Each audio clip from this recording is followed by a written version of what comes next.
Hello, boys and girls. Greg from the Scary Spirits podcast here to make you another cocktail. Today we will be making the Transylvania Tea cocktail. Start with our mason jar with ice. To that, we're going to add 1/2 ounce gin.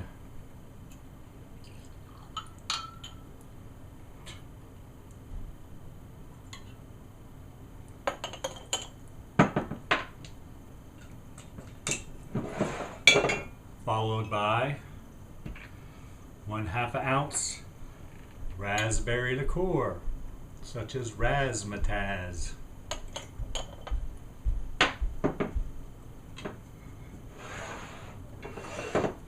Followed by 1/2 ounce white rum.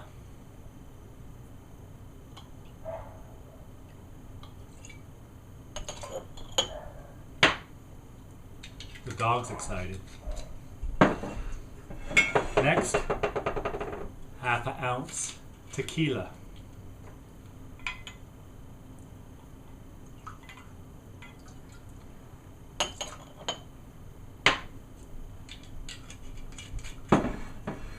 Followed by 1/2 ounce vodka.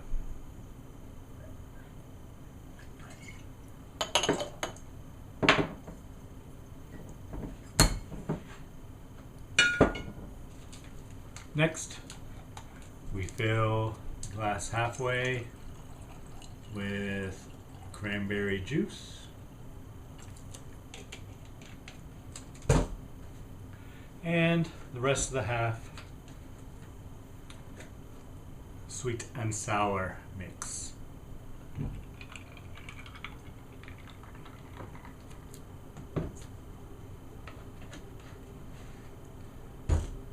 Then we stir well.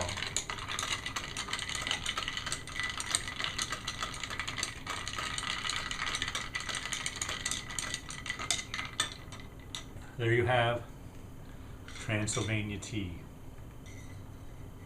Let's see.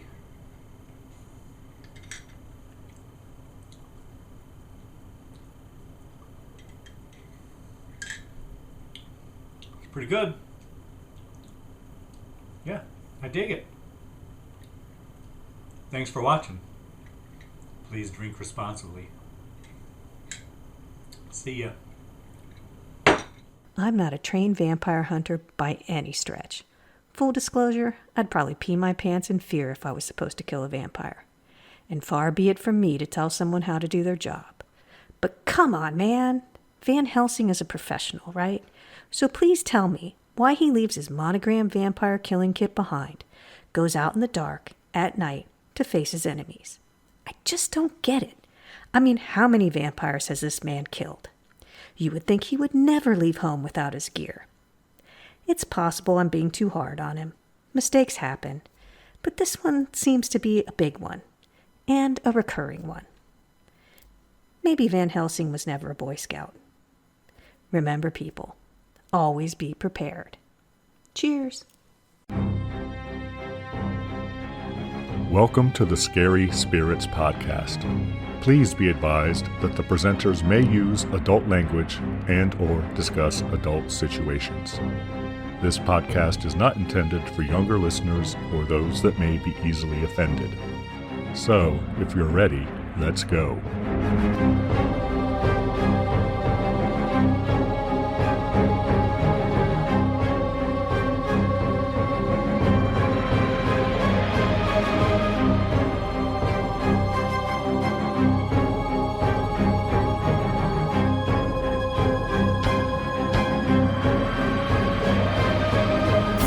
Hi, I'm Greg, Hey, I'm Karen. and welcome to the Scary Spirits podcast, the podcast that combines the two very different yet highly compatible worlds of scary films and alcoholic spirits. What could possibly go wrong? Indeed. I did that without the script, Karen. You are awesome. Wait, it only took, what, a year and a half for you to be able to do that? 72 weeks. Okay. How are you, Karen? I'm doing great. How are you, Greg? I'm okay. Well, maybe after a little more tea, you'll feel better. All right, Karen, anything we need to cover from any of our previous episodes? Any errors, corrections, stories? A fan meets you in the supermarket? Anything like that? No fans yet. No. Okay, me either. So, this was my choice, wasn't it? Yes, you chose this film. Yes, Karen, the film I have chosen this week is from 1960, titled The Brides of Dracula. Good, because that's the one I watched. Have you seen it before, Karen? I thought I had not seen it before, but I realized I've seen half of it. I must have watched it last year during Halloween, right when Peter Cushing arrives. I knew it from then on, but I didn't know it previous to that. So Yeah, after watching it, I kind of had the feeling that I'd seen it before, like many, like when I was a wee lad, maybe, Karen. But I've seen it recently, but just that second half, because I knew what was going to happen from that point on, but I didn't recognize it in the beginning. okay. Would you like to know why I chose this film, Karen? I would love to know why you chose this film. This film, its release date was September 5th, 1960. And when the episode drops, it'll be September 7th, 1960. So it's not going to be 1960. Oh, no, it won't be. Well, Karen, that's right. Oh, if only. We could have a whole 100% do-over. That would be awesome. Some ways. In other ways, I wouldn't want to, but it'll be 2022. Oh, yes, it will, won't it, Karen? You can wish all you want, Greg, but it's still going to be 2022. Too much Transylvania tea, Karen. Oh, is that the drink you chose for this movie? It is, Karen. Would you like to know how to make it? I would. We're going to need a half an ounce of gin, half an ounce of raspberry liqueur, such as razzmatazz. Did you use razzmatazz, Karen? No, I had to buy the expensive one last time we used it. Okay, well, I had razzmatazz. Then half an ounce of rum, light rum, half an ounce of white tequila. Do they make a tequila that's clear? I don't know. I just had tequila, so that's what I used. Your tequila's not clear? No, it's kind of yellowish, right? Oh, I must have used white tequila then. Okay. And half an ounce of vodka. That's the Blanco. So yeah, that's what And half ounce of what? I interrupted you. Vodka, Karen. Yeah, vodka. Wouldn't want to miss all of these ingredients. All we need is bourbon. I know. Then we're going to add all those ingredients to a mason jar, Karen, with ice. Then we're going to fill the jar halfway with cranberry juice and then the other half with sweet and sour mix. Then we stir well, Karen. Yep. Should we give our listener time to make their own? Of course. They might need extra time. There's lots of there's lots of stuff pouring. Lots of stuff to pull out of the cabinet on this one. Hey, hold on.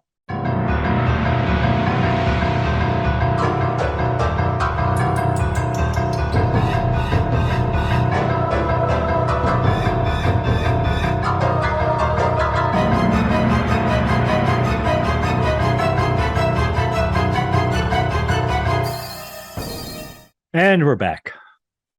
Yes, we are. Karen, might you have a brief synopsis of this Hammer production distributed by Universal Pictures from 1960? I do. Go on. See if we're a match. A young baron who has inherited the Dracula curse is kept locked away by his mother to hide the family secret, although she does procure for him an occasional victim. However, when he breaks out of his castle prison, she becomes a victim herself, and the undead lad takes flight to terrorize the local village and rampage through a girls' school before a specialist is called in. Thank you, Karen. We are a match. It's a little off in its timing in the description, but it's pretty close. Yeah, it's pretty good. Are you ready to get into it, Karen? Anything else we need to talk about? No, I'm going to quiz you before we even start. Quiz? I'm mixing it up. Quiz time. And you're going to know the answer to this, I'm pretty sure, but I'm going to ask anyway. Well, we'll see. How many Hammer Dracula movies are there? Okay. Well, this one wouldn't count. It does count. They do count it. Oh, well, it doesn't count because Dracula's not even in it. No, but they mention him. Twice. Okay, but they're counting it. And I will say that if you listen to the podcast over time, you've probably noticed that Greg likes the Hammer films and I like the older Universal films. Just take a guess. All right. I'm going to say 7, Karen. Oh, so close. There are 9. 9.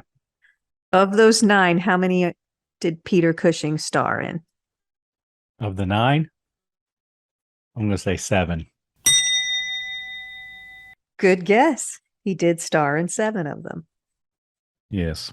You know your Cushing. I like Peter Cushing. I do too. He kind of steals the scene every time he's on screen.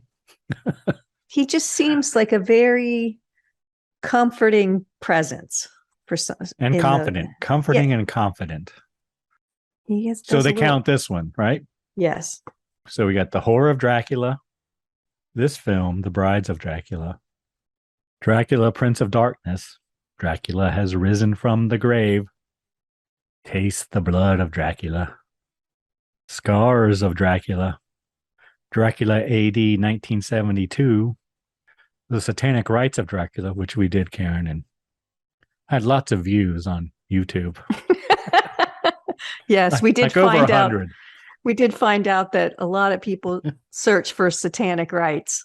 And then the last one is The Legend of the Seven Golden Vampires. So that one doesn't have Christopher Lee in it, and the one we're doing tonight does not have Christopher Lee in it. But did you read them in order? That is in order. So they did The Horror of Dracula first. Yes. And this one second. This one second. This is, interesting. For lack of a better term, a sequel. Yeah, but then Christopher Lee comes back. He does. And Dracula, Prince of Darkness. Okay. 6 years after this film, Karen. They need cash. It's like they needed another farewell tour 7 more times. Any more questions? Not right now. That one was such a success. So we've done 3. Is that correct? Counting this one? This one will be our third. Hammer Dracula. 3 of the 9. If you count this as Dracula. I don't count this as a Dracula film. No, this is just a vampire film. Apparently film historians do. Whatever. But you're better than all of them. Says it's a sequel to Dracula, also known as Horror of Dracula. Though Dracula does not appear in the film. So whatever. Are you ready to get into it, Karen? Yep. All right. Where did you watch this film, Karen? I watched this on a DVD out of the Hammer Horror series, an 8-film collection, which I'm pretty sure you gifted me. I was just going to say, where did you get that, Karen? That may have been a Christmas present, I think. It's got some good movies in it.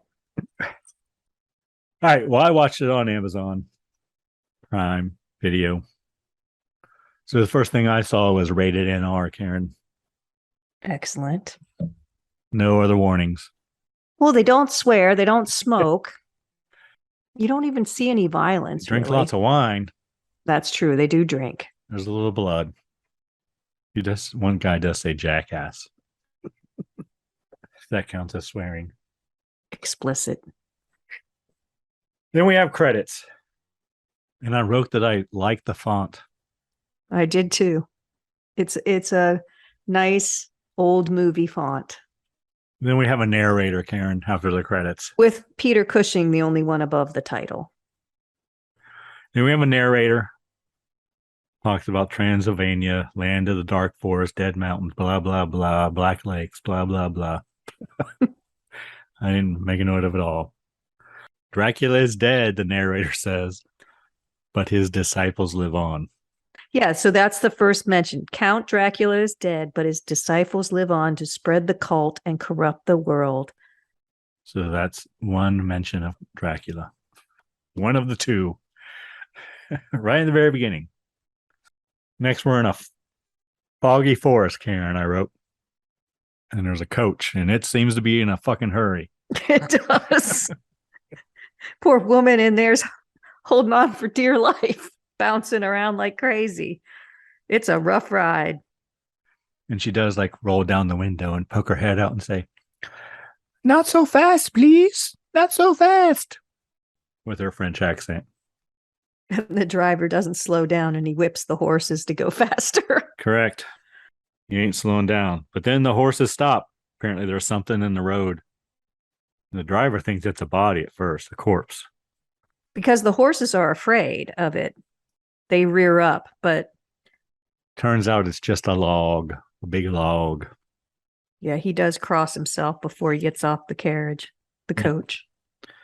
So he moves the log.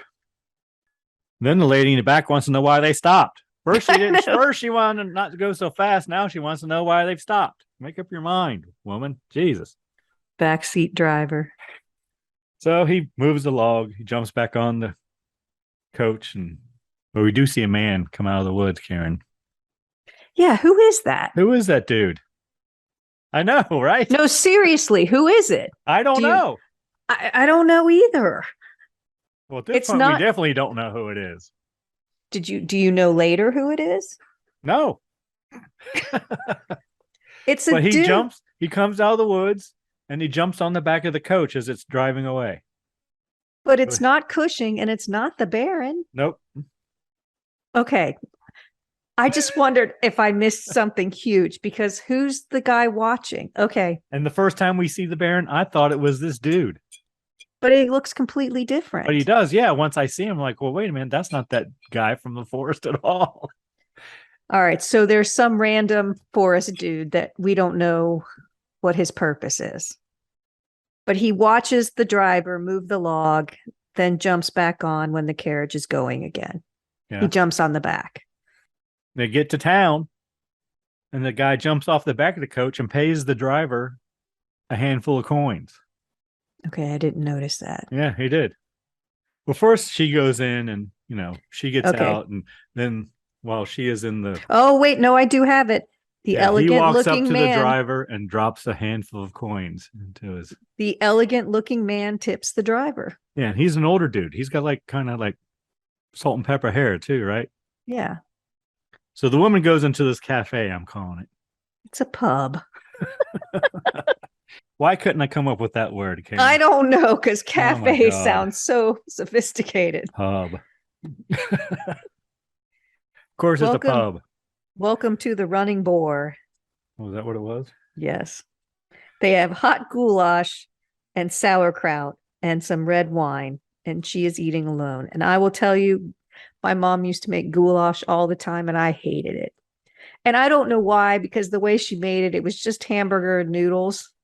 But to this day, my siblings will tease me. Hamburger helper goulash? I think I've kind of, but it's homemade. But yes, pretty much. She called it goulash, and I hated it.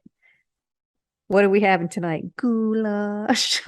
my siblings, because they knew I wouldn't. It was one of the few things I wouldn't eat. That's more for them. All the more for them. Yep. Goulash. Just funny. Let's give it to Karen. She won't eat it. It's your favorite goulash. But the woman explains she is traveling alone. The woman who we learn later is Marianne. I'm just going to call her Marianne now. Okay. I called her Maria for a long time, but yes, she's Marianne. And then that elegant looking dude, as you called him, walks in the pub, opens the door, walks in, looks around, the place goes silent. He turns right around and walks out, and everyone else leaves. They're like, oh, we're out of here. Yeah, it was weird. I don't know who he was. I don't know either. But he just stares at the girl and he walks out. And then We do learn that Marianne has come from Paris. But yeah, is he some cult leader in the woods or something? Don't know. But the pub owner says something's up. Yeah, and he says he'll get her fresh horses and she needs to leave immediately because the coachman, she says, it's okay. The coachman knows I'm here, and the landlord, well, he's a landlord. He has rooms, but he's the pub owner. He's telling her, no, you need to leave right now. I'll get you horses. And he ushers her out. And then the coach leaves without her. He just takes off. And she says she'll have to stay the night. He says he doesn't have any room. His wife is a softie, though, and says she'll feed her. I was reading the plot on Wikipedia. It doesn't even mention anything about the dude. But apparently the character's name is he's uncredited, but the character's name is liqueur. I don't know. All right. Well, if anybody knows what his purpose is or who he is, I would love to know because maybe I missed something, but I have no idea what his role was at all. I don't either. Because we don't see him the whole rest of the movie.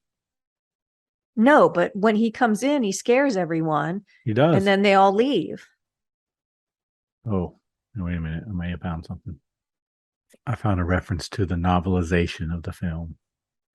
Yeah, so major change. The novel's very similar, but major change is that the mysterious character, the tour, who hitches a ride on the coach transporting Marianne to the beginning of the movie, has a much more substantial role in the novel.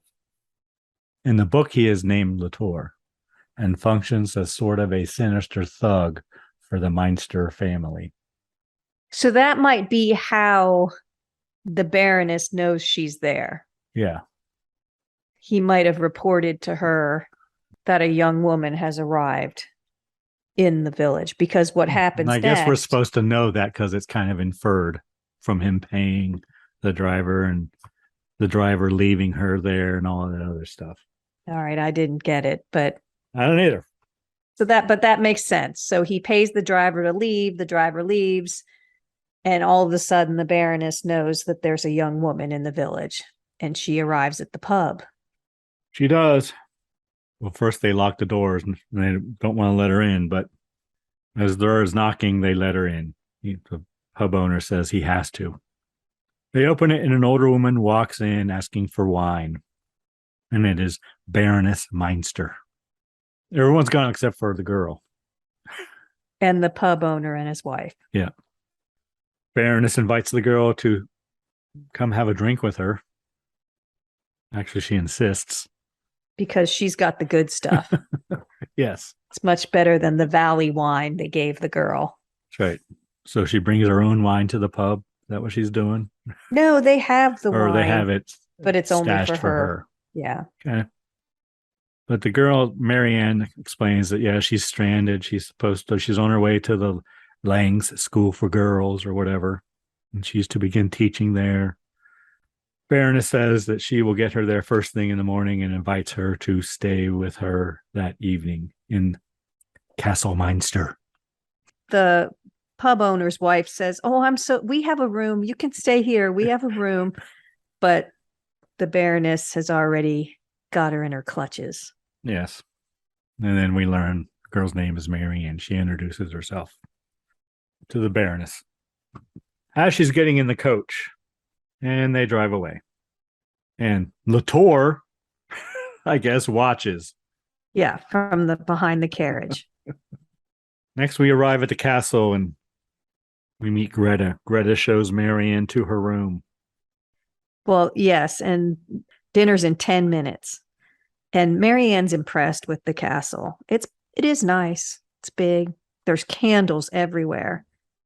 And Marianne sees that the table is set for two. So she thinks she's intruding because obviously the Countess was expecting someone. And Greta explains, no, there's always two places just in case someone shows up.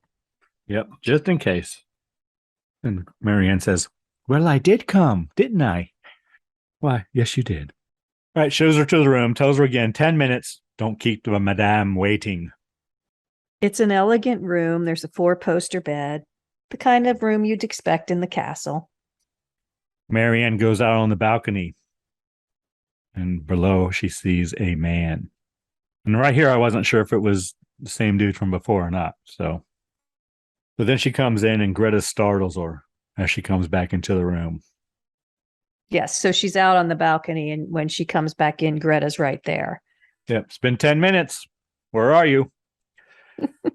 Marianne asks Greta about the man, and she doesn't say anything about him. She kind of basically grunts. doesn't answer her questions. Right. Just, only that she's the only servant. Marianne returns to the balcony, and the man is gone. Yes. He gone. Next, we cut to dinner. Baroness does not have an appetite, apparently. She doesn't eat anything. She just sits there and drink wine the whole time.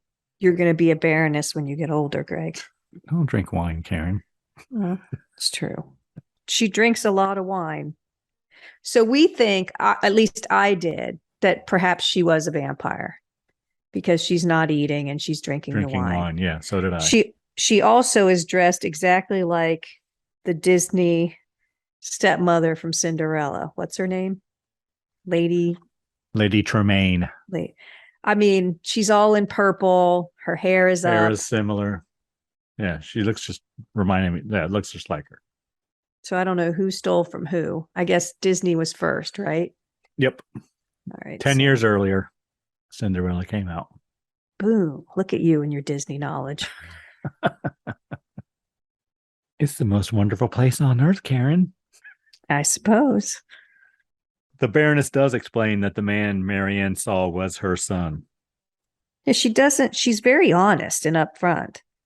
He is ill, apparently, she says. Baroness never sees him, she says. Greta takes care of him. Sweet, sweet Greta takes care of him.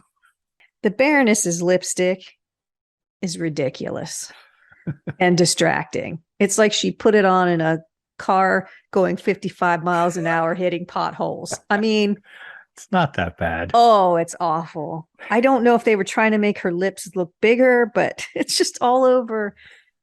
It's bad. Anyway, that's just my fashion moment. Yes, Greta takes care of the boy. And they keep him locked up. And she says, behind that door. That door right there. Right there, that door.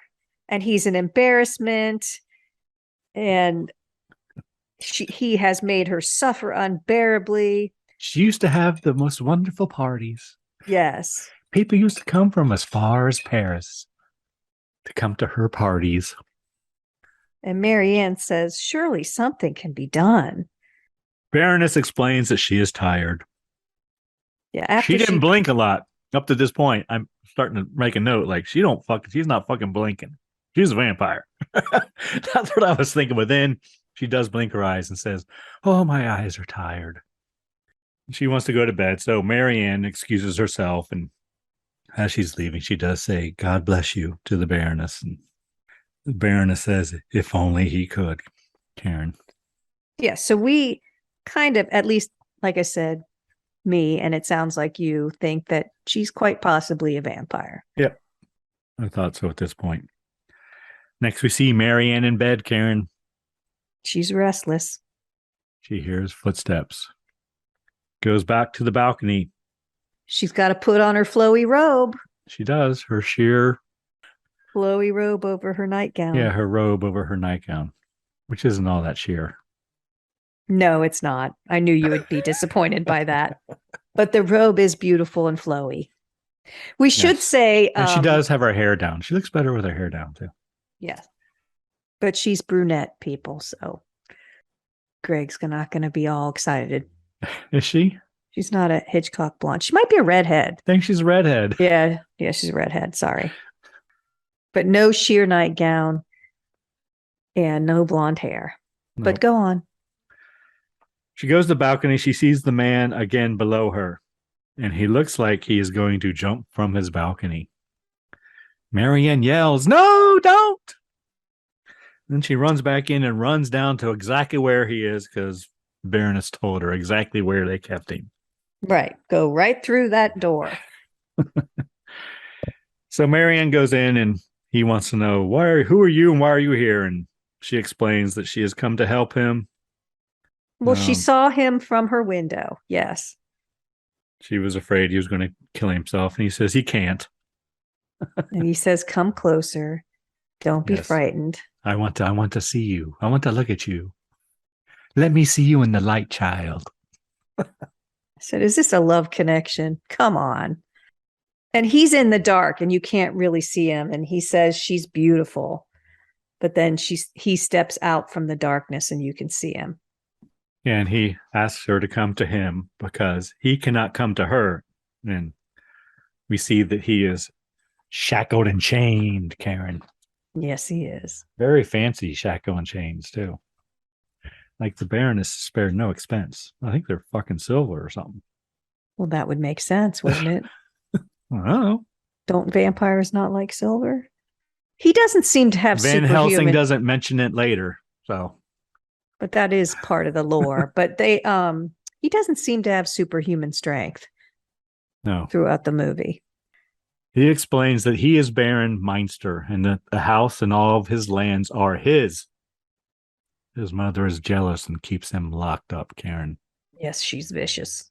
He's the victim in all of this, Karen. Of course he is. His mother's a wicked, wicked woman. As we all are. It's always the mother's fault. He asks Marianne to find the key to unchain him. Apparently he knows exactly where the hell it is. Well, Greta told him. But she's known him 15 minutes. She has no idea what's going on in the house, has no concept, but she'll get the key for him. Yeah, she will. Sure. She says she will. Yeah. It's in the bureau in his mother's bedroom. Yeah. So Marianne goes to his Could be dangerous. bedroom. And she's like, no, it's fine. I'll take on that danger. Well, he probably gave her those vampire eyes and stuff. Maybe. We didn't see that, but we did not. She just seems eager to help him. So Marion goes to the Baroness's room where the key is.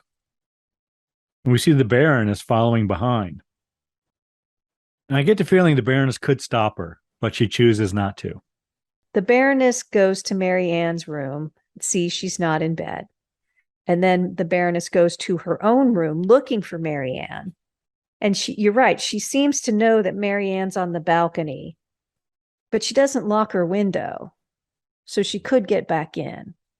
Even when she's in Mary Ann's room, she seems to know, like, she stops and does a thing with her hand where she's like, maybe she has like psychic powers or something shit, and she knows where that Mary Ann is in next door in her room getting the fucking key. I don't know. I just got the feeling that she could have stopped her and chose not to. But yeah, Mary Ann goes out the balcony. And Mary Ann's room is right next to the Baroness's room. Yeah, so she shimmies on the ledge and goes from the Baroness's balcony to her balcony. And then she calls down to the Baron, saying, I have the key. I have the key. The Baroness would have heard her.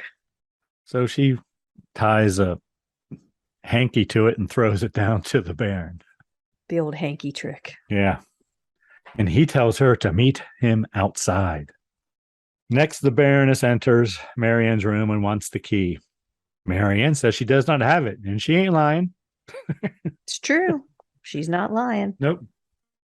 So she runs away and runs down the stairs, and there's the Baron, and Marianne runs into his arms and asks for his help. Baron tells Marianne to go to her room. His mother cannot hurt her now. And the Baron commands his mother to come to him. Yes, he does. And she must obey.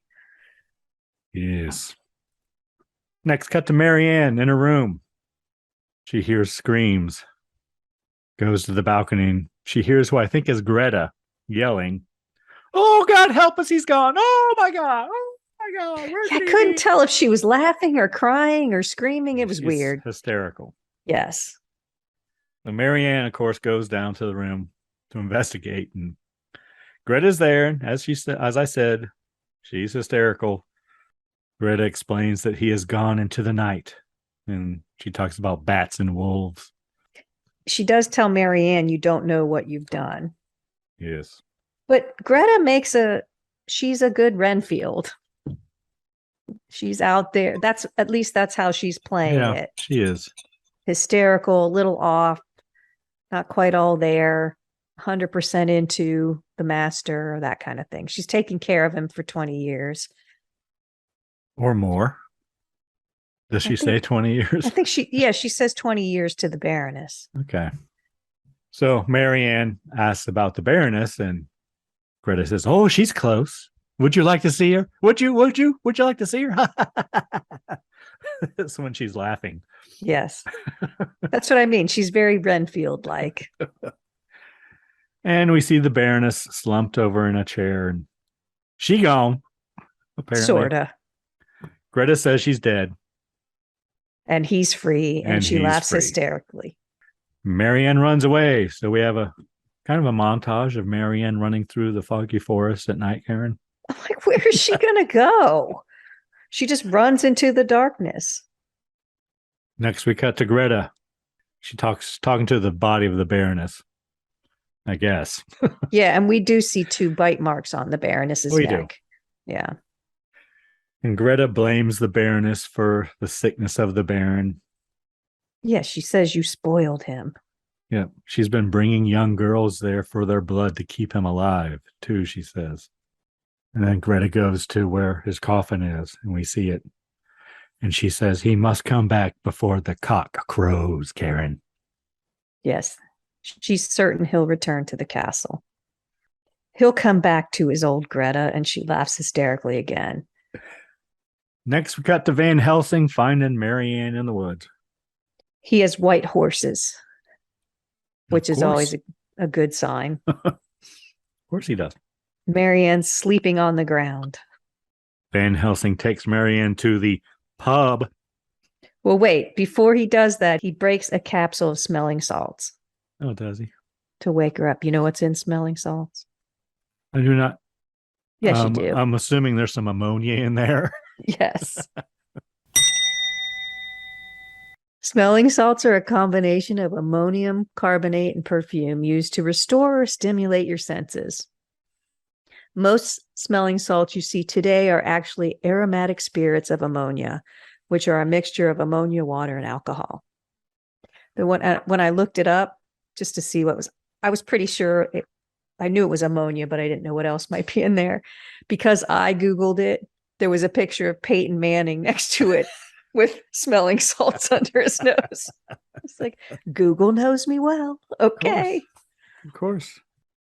So Van Helsing takes her to the pub. Not the cafe, the pub. You still calling it a cafe? I'm still calling it a cafe. They were at earlier. Apparently he has a room reserved there. Yes, and he wants coffee and cognac. Yeah, and they tell Van Helsing, the pub owner, the landlord, I think he's called, also, tell Van Helsing that there's been a death. They found a girl in the woods. That's why there's no one around. The place is deserted. Well, because they're holding the wake in the pub, just separated by a couple of curtains. Yeah. So Van Helsing asks to see her. So he says, "Yeah, sure, you're a doctor." Yeah, go ahead. Interrupt their service. Yep. So he walks in and there's garlic. And he kind of examines the girl's body and finds, bite marks on her neck. Shocking. Next we see Marianne, and she tells the pub waitress or the landlord's wife, whatever, about the previous evening. She said, it was like a nightmare. So they leave, Marianne and Van Helsing, but Van Helsing says he will be back before evening. He's going to take Marianne to the girls' school. And when they're in the coach, Van Helsing asks Marianne to tell him everything that happened at the castle in detail the previous evening. We also find out that Marianne left her luggage at the castle. She got no clothes, except what's on her back. And Van Helsing explains that he's been hired to study a certain sickness. Van Helsing asks if she's heard of the cult of the undead. She says she hasn't heard of it. And he says it's most prevalent in Transylvania and surrounding areas. Next, they arrive at the school for girls, Karen. We meet Mr. Lang, or Herr Lang, as they call him. Herr Lang likes punctuality, Karen. He is not happy that she is late. Yeah, and the woman, when they're walking in, says he's a wonderful man, but terrifying at times. So he's strict. She apologizes for being late, and he's like, excuse me, I don't want to hear it. No excuses. Excuses. And then Van Helsing jumps in his calm, cool manner. Yes, and says, oh, this is quite unavoidable, I assure you, Herr Lang, and hands him his card. And then everything changes. Right. He says there was an accident, but the principal is very impressed with Van Helsing. Van Helsing's card. True. Apparently did they go to the same school or some shit? Is that what he's trying to say?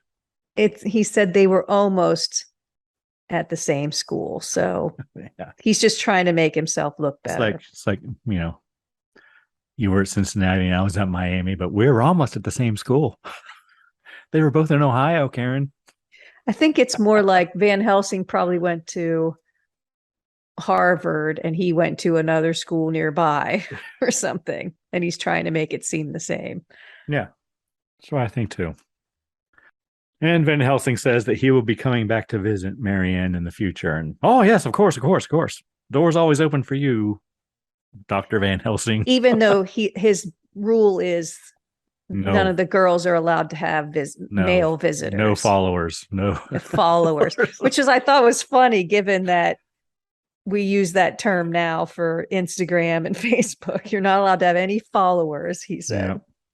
So next we see Van Helsing back at the pub, not the cafe. And there's a preacher in there. And wait, before we do that, there was something. First of all, the woman back at the school, the wife, introduces Marianne to Gina, who is also another student teacher, and asks her to show her around, which we meet her again later. And then when Van Helsing gets back to the pub, he exits the carriage like he's in the school drop-off line. It just slows down and he steps off. It doesn't stop, yeah. I thought that was really cool. It didn't stop, slowed down, he stepped off. That's how everybody wants the school drop-off line to work. But inside the pub, there is a priest with the father of the dead girl. And he explains that she is no longer among the living or the dead. Because I guess the father says she's buried in the church cemetery, and he's not happy about that. The priest is not happy. Yeah. Is he a preacher or a priest? Do you know? It's probably a priest. I call him preacher. I didn't want to be presumptuous. Well, I called him a priest, but he's a man of God, and he's not happy she's buried in the hallowed ground of the cemetery. Yeah, he has a white collar. But we learned that apparently the priest or preacher was the one who sent for Van Helsing. Yes. Because he offers his help, and he's like, well, who are you? He says, well, I'm Van Helsing. Oh, thank God I sent for you. So Van Helsing then explains vampirism to the priest. I'm just going to call him a priest from now on. And that they must have a human protector. And the priest says, like a lost soul. And Van Helsing says, perhaps. Yes, he needs help during the day. And that's what he needs the helper for. He says they can be killed by driving a wooden stake through the heart or by burning. Karen, that's all he says. Yeah. It's the only way to kill him. He does mention they don't have throw reflection in water, which I never occurred to me before, or mirrors. So that was kind of interesting, I thought. Yeah, that was new. And then they can transform. But it makes sense. Yeah, it does. And some can transform into bats. But he says he needs to free the girl before nightfall. He sees her grave outside the window. Yeah, right outside his window. And the priest gives Van Helsing holy water. It says he will pray for him. Yes, and Van Helsing says there's still time. The sun is not down yet. So she won't be active until then. And the priest thinks it's sacrilege that he's going to basically kill her. And Van Helsing corrects him and says it's a source of healing. She will once again be a child of God. Thank you so much for listening to the podcast. We appreciate you spending time with us. You know, you can help us grow our audience by following us on social media at Scary Spirits Podcast. Just look for us on Facebook, Twitter, Instagram, and YouTube. And don't forget to tell all your friends to find us too. Now let's get back to the show.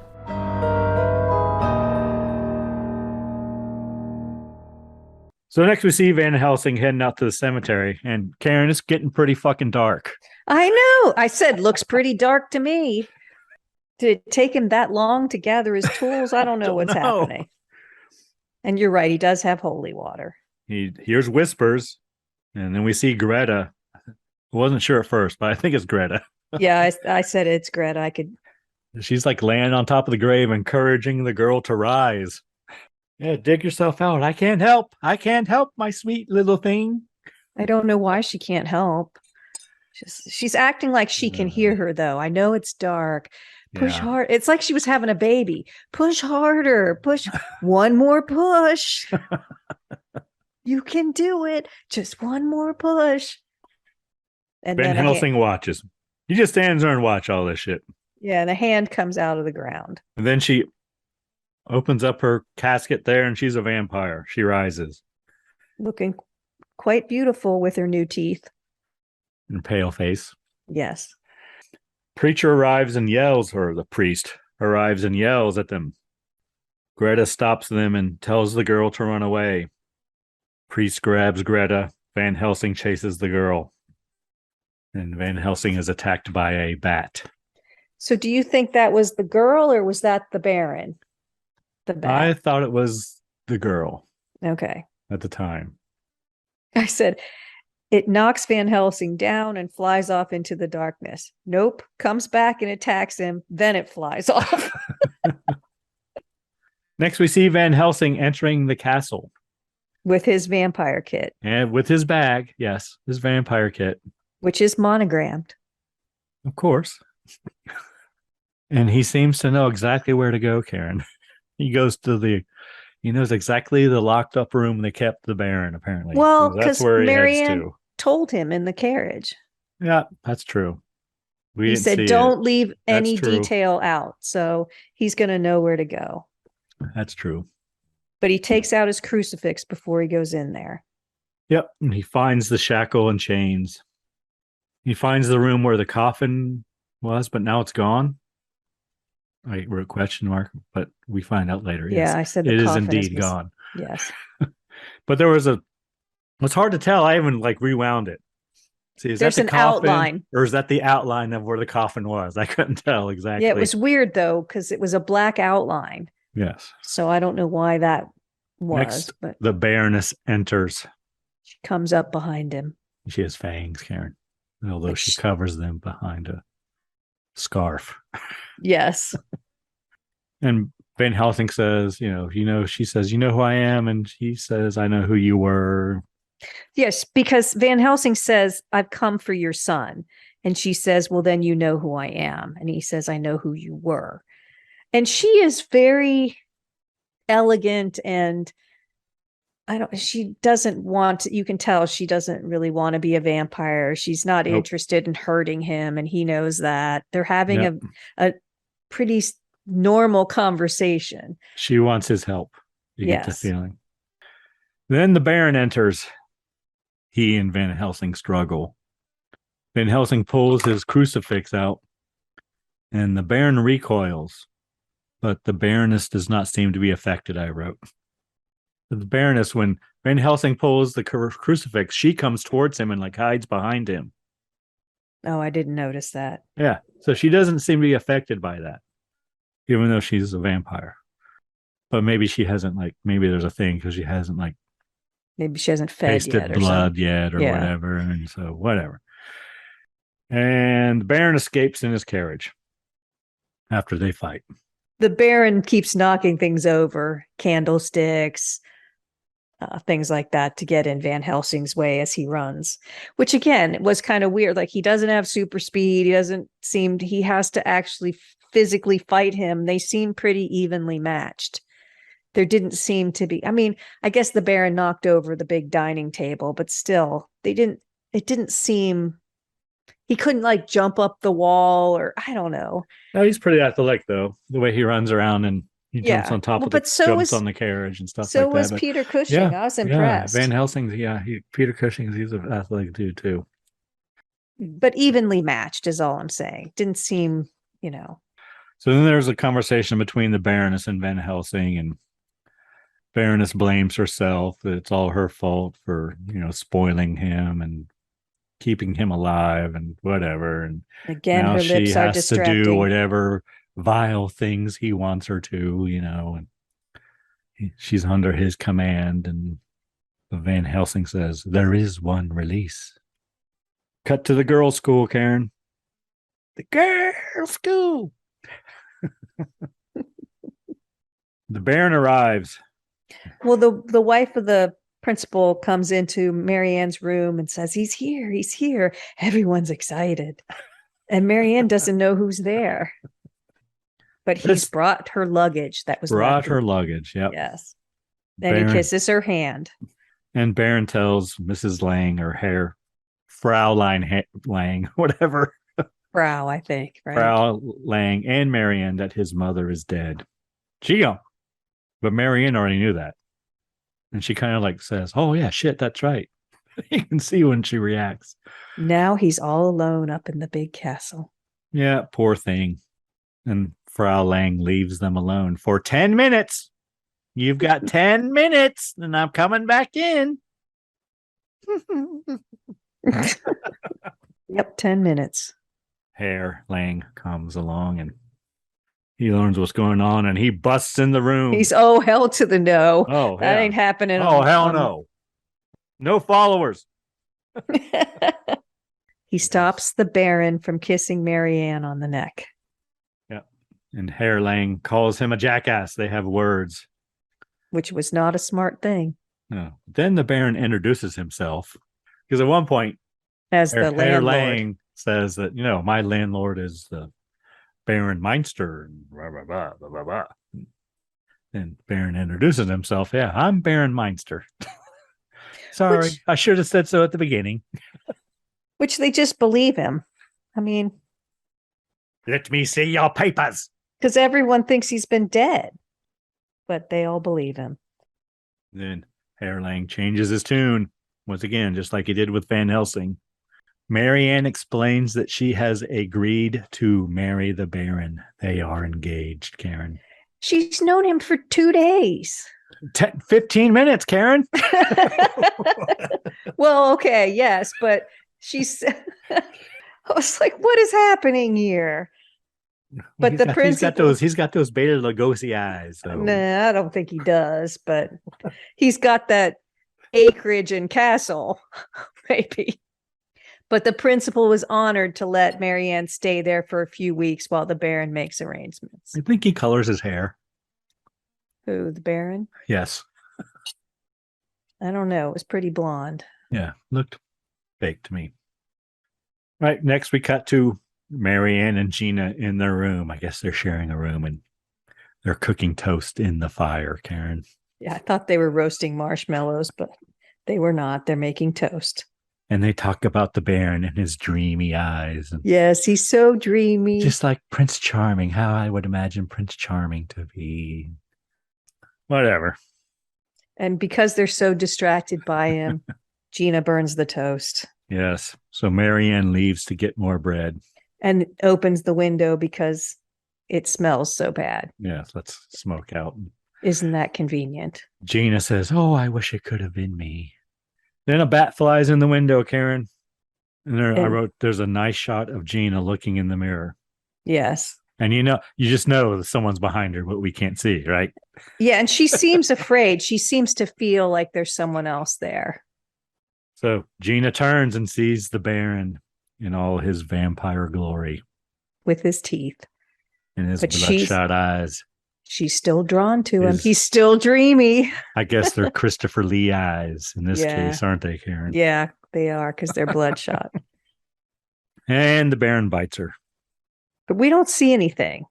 We just see him expose her neck and her lean in. Yes. We don't really see. No, we do not. Next, cut to Van Helsing back to castle. Birds are chirping. Rooster crows. So I thought at first, oh, he was waiting to see if the Baron returned.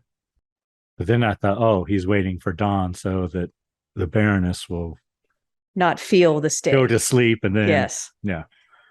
So Van Helsing pulls his wooden stake and hammer from his monogrammed vampire killing kit.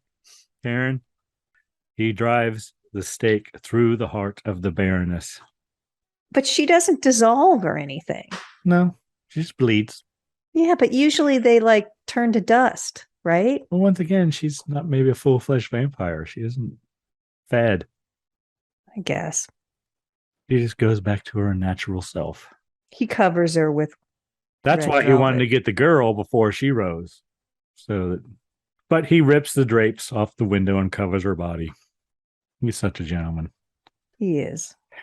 Then we see Van Helsing back at the pub as opposed to a cafe.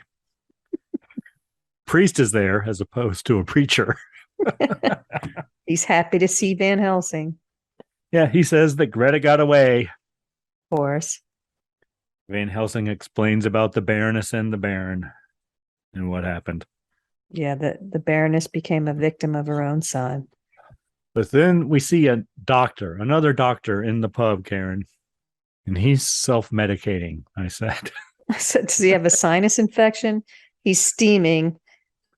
He's got a boiling pot of water and he's putting concoctions in it. And then he starts taking a bunch of other things with wine after he comes back and sits at the table. I said, yes, he's taking a lot of pills and he finally reveals why he's even in the movie. He says one of the girls up at the academy is dead. So he Yep. must be the village doctor. I guess. I was like, who is this dude? Why is he here? Oh, okay. He's got to tell us that. So the two doctors go to the girls' school.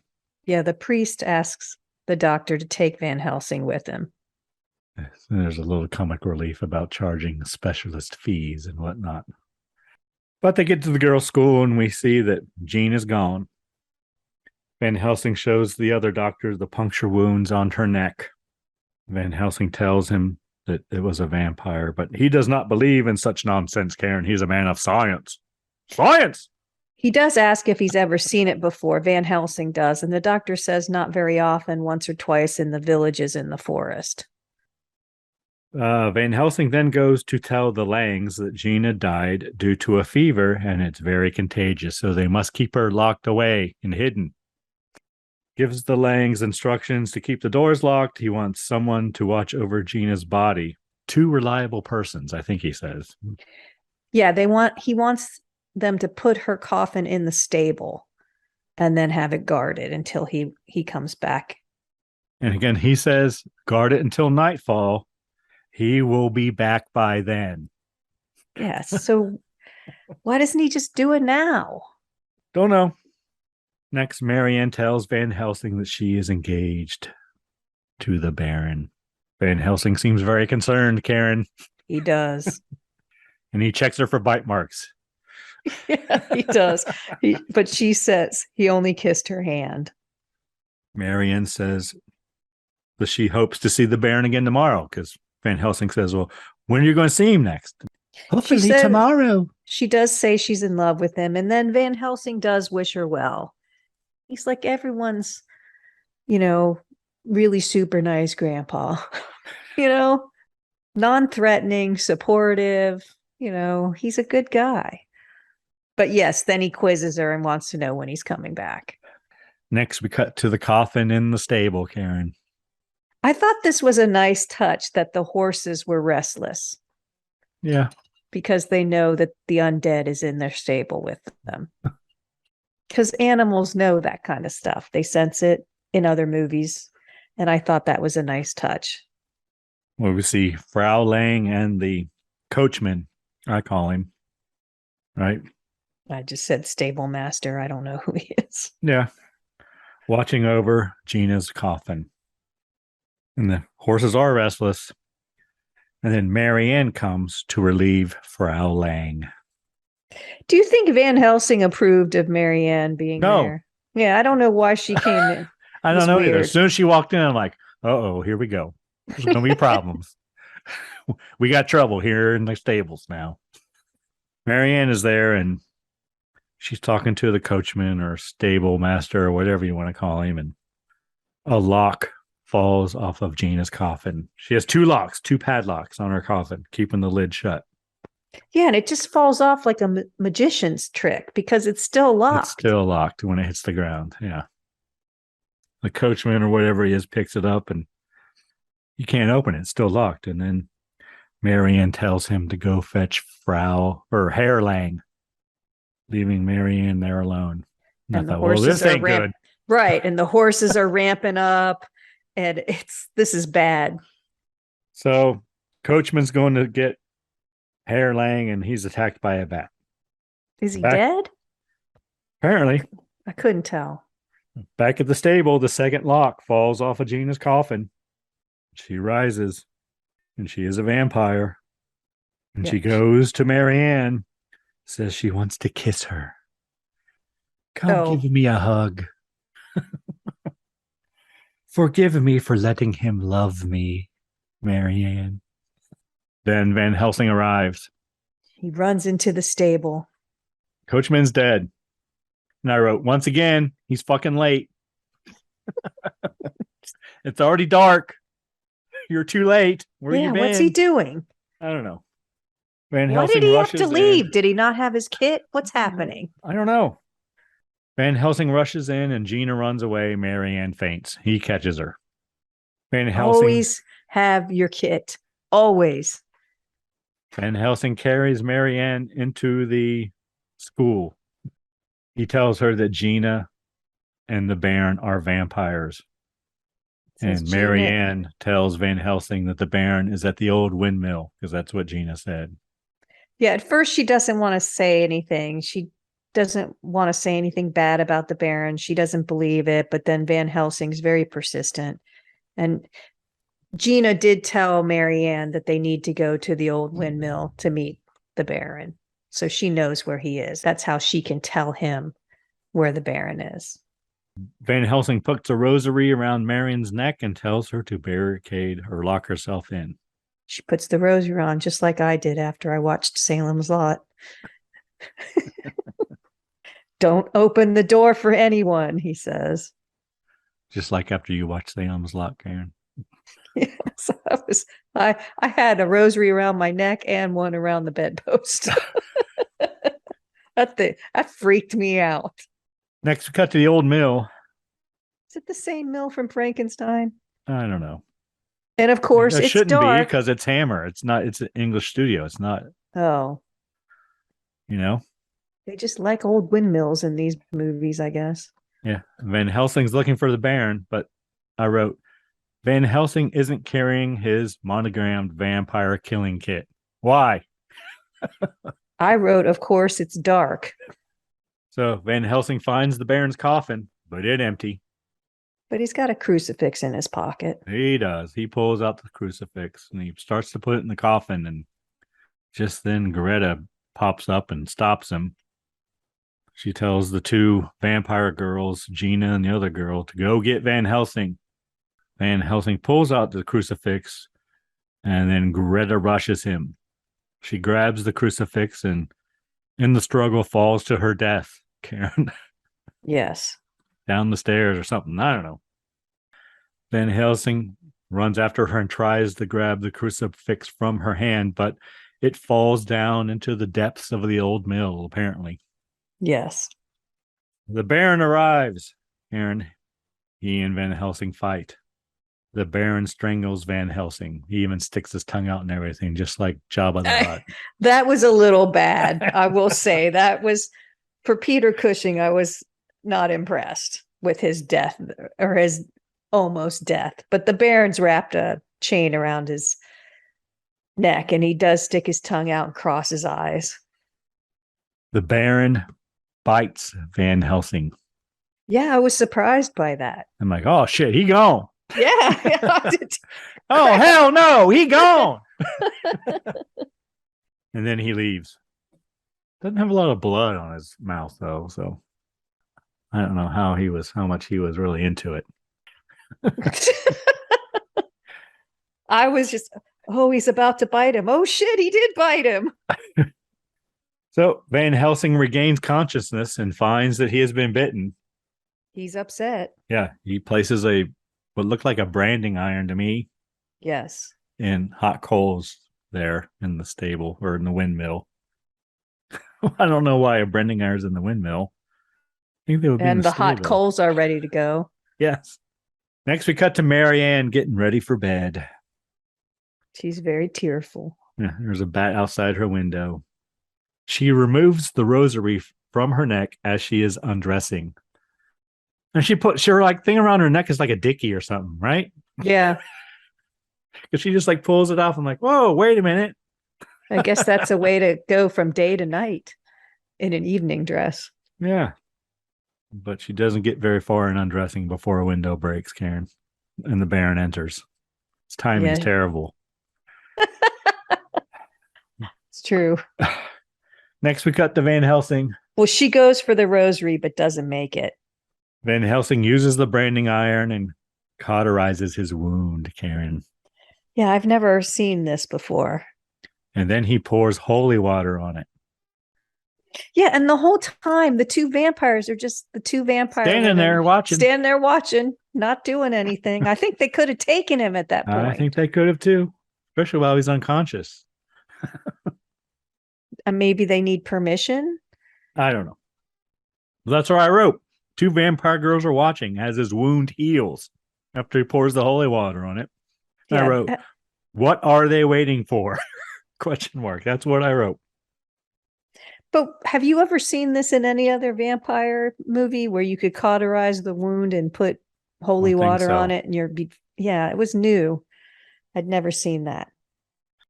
Baron enters with Marianne. Van Helsing tells Marianne not to look at his eyes. Because apparently the Baron says, I'm going to turn her into a vampire and you're going to watch it. You're going to watch her initiation. The Baron wants Van Helsing to watch. So apparently he knew he wasn't dead. Otherwise, he wouldn't have brought her back to this big dramatic thing. Yeah. Baron grabs Marianne and begins to bite her, right? Well, Van Helsing says, don't look at his eyes. But what does she do? She looks in his eyes. Yeah. And Van Helsing throws holy water on the Baron. It burns. It burns. And he kicks over the coals to catch the mill on fire. The Baron does. Yeah. And fire can kill him, apparently. So. And definitely his two brides in there. Yeah. Yeah. They're freaking out. Well, yeah. But the Baron runs out the front door. Van Helsing and Marianne escape from an upper window. Again, where are the vampire women? I don't know. I guess they're all like, fire bad, fire bad. What's the procedure? What's the procedure? Maybe they stopped, dropped, and rolled. So next we see Van Helsing, and he jumps onto the windmill. I don't know what you call it. What are the things on the windmill called? The windmill thing. Like a fan? Windmill fan? I don't know. I'm sure it has a name.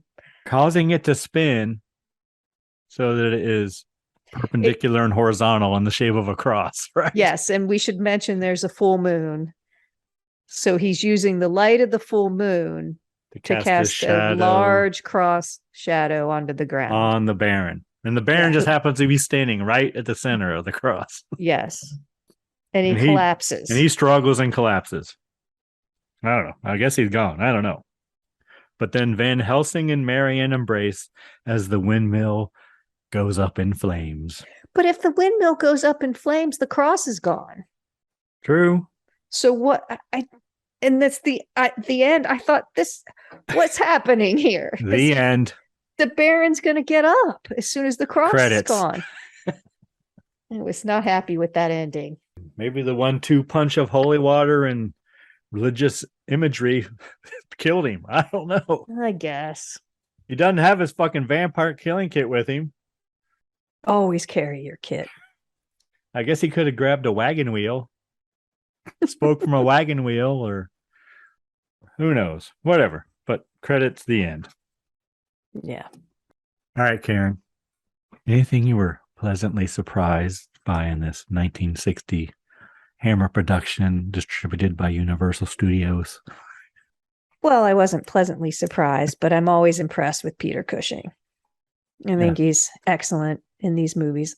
The death scene, or the almost death scene, I will put under disappointing, but was a little over the top. I haven't asked you that yet. I know, but he has, like I said, such a calming presence. He really lifts, I think, everyone around him. Every actor around him seems better when he's in the scene. And he was in a lot of scenes. He even calms Darth Vader down in Star Wars, Karen. He's so calming. Well, I don't know about that, but in these movies. I do. That's two Star Wars references. I do like his character. I like how he plays Van Helsing. He's very intellectual, physical. I think he fits the role very well. I like that. Yeah. I like the sets. I like the castle. I thought, looked like a castle should look. What's that? It says beautiful sets. Yep. See, we're a match. Just like all Hammer films, they all have beautiful sets. So, but I don't know if I like them better than Universal because they're in color, or what. I don't know. That could be. I don't know, but they're all very good sets. That's what I liked. What did you like? Well, like I just said, beautiful sets. Yes, I agree with Peter Cushing. He's a hell of an actor, Aaron. Is he a hell of an actor, or is he just better than all the actors that are in these types of films? I don't know. He's good in everything he's in.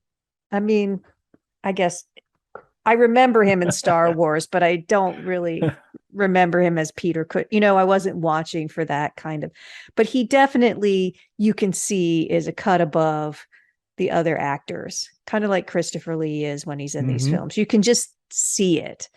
And in a way that he's not trying to prove it or anything. He is lifting them with him, but he's just playing his role. Yes. Just doing his part, just doing what he's supposed to do, but he does it better than everybody else in the film. I think so. Typically, that's in the Hammer films anyway. Well, Christopher Lee is good, but he didn't have many lines to memorize. Karen. No, he did not in a lot of those films. Yes. He just had to do his bloodshot eyes and hiss. But there was an air of sophistication, about him and everything. Yeah. All right, Karen. Anything you were disappointed in? Well, as I mentioned, Cushing's almost death scene was odd for him. It just seemed beneath him to act like that.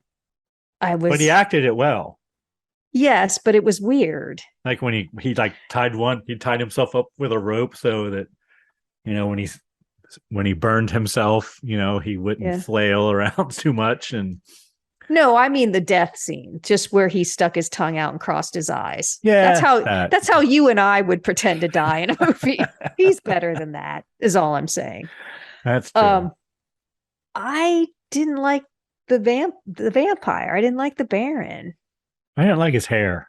He was like slippery, or I don't know what the guy's natural hair color is, but it wasn't that. And I think the lipstick on the Baroness was distracting. I think Greta was a little over the top, and I did not like the ending. I didn't mind the cross of the windmill. That's fine, but you'd think it would just slow him down enough that Van Helsing could go and stake him or something. And then to burn it all down, the cross disappears. So, not the best ending. So the guy who played the vampire, the Baron, he did one more film in this same year, 1960, and then he retired and became an estate agent and antique dealer.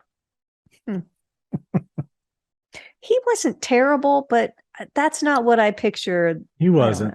A vampire. And then I the don't picture know. I'm looking at him online is from the film, and he looks pretty good in the picture. So I don't know what was going on. I don't know if his hair changed color throughout the film or what, but at one point I was like, that don't look right. What But were you did? he's a handsome dude. Yeah, I see. I didn't think so. Not at all. he's all right. Eh, didn't do it for me. Okay. I like my vampires to be attractive, and I was thinking that he was attractive. Fair enough. I wouldn't have to look into his eyes. I'd be like, eh. Anything you were disappointed in? Once again, I just agree. You disagree? I do agree with you. Oh. The Van Helsing death scene. I don't agree with you with the Baron because I thought he was handsome. I'd have looked into his eyes, Karen. As long as he didn't have that funky colored hair. Well, maybe you'd look into his eyes to avoid looking at his hair. Maybe. The costumes were nice. They were pretty dresses and nice suits. Yeah, Hammer. That's beautiful sets and costumes always. Good British linen. There you go. All right, Karen. What cocktail rating are we going to give this film? I think it's a 3. Okay. I agree. 3 cocktails. Took us 3 cocktails to get through this. I'd give it a high 3. Although, it was a low 3.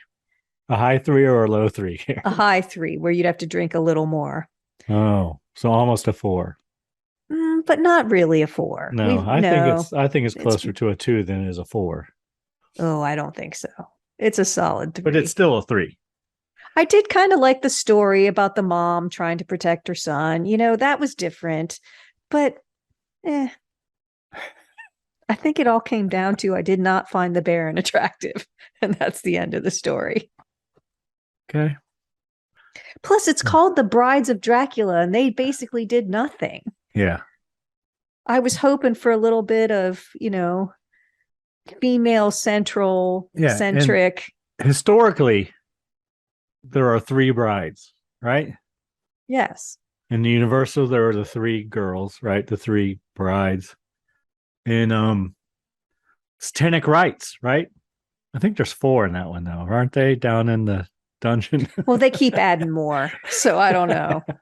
But the fact that it's called the Brides of Dracula and they really didn't do anything. I thought it would be them going off into, the village to kill. They just served him, and it's like, and it wasn't even Dracula; it was Baron. True, but that's fine. But don't call it the Brides of the Baron. Call it, the Baron gets his girl or something. I don't know, so that that it's not about the women. What would you call this film? You were right. If you were, because it was originally titled something else. It was originally titled Disciple of Dracula. That would be better. It would be. I thought it was going to be, okay, Dracula has been killed by Van Helsing, but the women are still in the castle, in the basement, and somehow they escape and they go on their rampage. That's what it would imply to me. So I guess I should have said I was disappointed in that. Yeah, I was disappointed. I did not see quite enough of the brides, Karen. Yeah, it's not rated. You could have needed to see more of the brides. And not just screen time, people. Right. So 3 cocktails. Anything we learned today? Smelling salts. 2 Star Wars references. Hammer Dracula films. How many Hammer Dracula films there are. How many Peter Cushing was in. I should also say, so there's a new movie out right now, Karen, called The Invitation. Have you seen anything about that? No. Yeah, it's newly released. Just came out. And I was reading about it the other day, and it's a reimagining and retelling of the Brides of Dracula. This Brides of Dracula? Yeah. Apparently. You think it's got more of the brides in it? Don't know. Probably. Well, it would almost have to. So it's out in theaters or out on Netflix and Hulu? It's in theaters right now. How could I have not heard of it? I guess because I don't leave my house. Yeah, I haven't seen anything about it. I read in the paper about it. Interesting. I haven't seen any Promos or stuff on TV. well, even on Facebook. I mean, you would think with our postings, they would peg us as somebody who might want to watch it, right? I thought Google read your mind. They put Peyton Manning next to my smelling salts so they know who I am. Why have I not seen anything? Originally titled The Bride, the film follows a young woman who, after her mother's death, meets her family for the first time only to discover dark secrets behind them. So I guess it's a reimagining. I read that somewhere. I don't know. Was released August 26th, Karen. In theaters now, probably. If it made any money. They don't get to stay very long anymore. Maybe it was a review I read where it said they saw similarities between that and the Brides of Dracula. I don't know. But I made a note of it. All right, Karen, what do you think of this Transylvania tea? I have quite a lot left, a lot more than I usually do at the end of these recordings. Yeah, I've got about half of mine left. It's good. It's a little sour. It is. I think I would up the cranberry and reduce the sour. I wonder why they do that. That's the second drink that we've had that's done that, and we both think it's too sour. Unless I'm reading how to add the sour mix. It said half and half. Half I know. cranberry, half sweet and sour. So I don't know. But it's not, I like it. I mean, all of the spirits kind of knock out the flavor of the other spirits. And with the sour, and basically all you really taste is the sour and the cranberry. You can taste them. You can tell there's something in there, but you can't peg it as vodka or rum or because it's so many different things. maybe it's because my wife warned me to Go easy. Go easy on it. She saw you making it. No, I told her what it was. Oh, She asked. of all the times for her to ask, it's the Transylvania Iced Tea. She says, "You better be careful. You won't know what you're saying. You won't be able to function." It's only half an ounce of each. That's what I told her. It's not like, It's like 2.5 ounces of alcohol. I guess there might be a little bit in the sweet and sour, so. I don't think so. All right. So then it's like 2.5 ounces. 3, maybe. If you over poured. 5. Yeah, 2.5 ounces. And a half ounce of it is razzmatazz, which isn't crazy alcohol. Still 40% probably, though.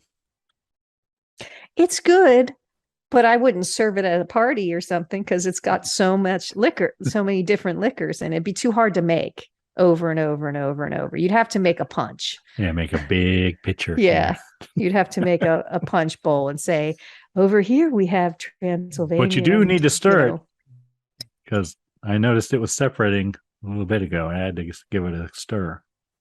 Yeah, I see it separated. But yeah, I would make a punch bowl. Yeah, works for me. I'm feeling very agreeable all of a sudden, Karen. You just finished your tea? No, almost. Just wait till I finish it. Whatever you want, Karen. Have some more tea, Greg. You a little parched? You're looking a little dehydrated and parched. Have a little more. Well, the sourness doesn't help my parchness. That's true. That must be why you look parched.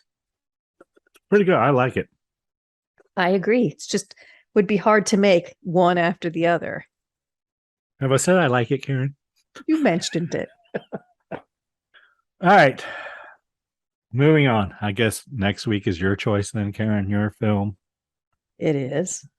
All right. Go on. Well, I'm going with a back to school theme. That's right. So our movie we're going to watch next is The Village of the Damned. The 1960. Is it 1960? It is. Is that about children going back to school, Karen? I guess because I looked up back to school horror films and this one came up. Village of the Damned from 1960. No tie-in other than it's back to school. That's it. And I've never seen it. and it's referenced a lot.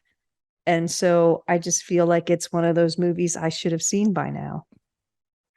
All right. Do you have a drink for this film too? Karen? I do. Go on. It's called the Back to School Teeny. What are we going to need?